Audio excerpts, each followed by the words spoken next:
یەکەم کاروانی حاجیان بەرە وڵاتی سعودیا بەڕێکەوتن بە مەبەستی بەجێنانی فەریدەی حەج بەشێک لە حاجیانیش بە پەیامیان وت لەگەڵ گەیشتنیان بە وڵاتی سعودیا نزا بۆ یەکریزی و یەکەڵوێستی لایەنەکان دەکەین و داواشمان وایە پەروەردیگار حەجەکانمان گیرا بکات.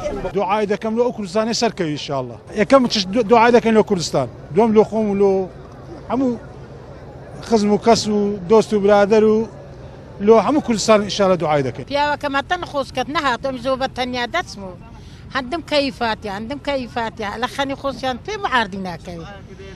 هەموو دوعانەکەم هەرچی هەموو دوعان لە هەرێمی کوردستانەکەم ئینشاءالله ناجیعە بی سەرکەوتێ بن پێشکەوتێ بی. هەموو مرۆڤێک مسلمان بێت حەز دەکات ئەم سەفەرە جێبەجێ بکات کە فەریزەیەکە و ڕوکنێکە لە ڕوکنەکانی ئیسلام.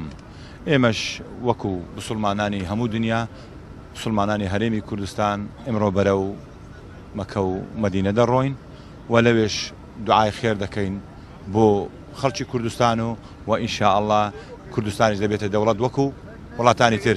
کە سوکاری حاجیانیش بە مەبەستی بەڕێکردنیان تاوەکو بەردەم فڕۆکخانەی هەولێر لەگەڵ حاجیەکانیان داهاتن و لەوێوە ماڵ ئاوایەکی کاتیان لە کە سوکارەکان کردو بە وتەی ئەوانیش بێت دڵگران نین بە ماڵ ئاوایەکان چونکە ئەوان میوانی پەروەردیگارن و هەر لەوێشەوە ڕەزامەندی ئەو بەدەست دێنن. هەستەشی زۆر خۆشمانەیە هەر بنسبەت نەگلۆ خەسمنەوە هەمویان بەبێ جیاوازی ئارێوڵ ئینشاءالله خوالیان قبول دەکەن بە سلامەتی دەچن بە سلامەت دەگەڕێنەوە ناو مارومداری خۆیان. زۆر دڵخۆشم بە نسبەت ئەو حەجەکەوە خوا گەورە بە قسمەتی ئێمەی کردەوە هیواداری ئەو کەسانێکەوە حەجیان لە ئەوان شەروەکو ئێمە بە قسمەتیان بێت. ژمارەی حاجیانی ئەمساڵ لە هەرێمی کوردستان 4867 حاجیە و بڕیاریشیان لە ماوەی 12 ڕۆژ تەواوی حاجیان لە هەرێمی کوردستانەوە بگەێنرێنە وڵاتی سعودیە و لە ڕێگەی هەردوو فڕۆکخانەی نێو دەوڵەتی هەولێر و فڕۆکخانەی سلێمانیەوە بێت کەوا 12 گەشت لە فڕۆکخانەی هەولێر و 12 گەشتیش لە فڕۆکخانەی سلێمانی بێت.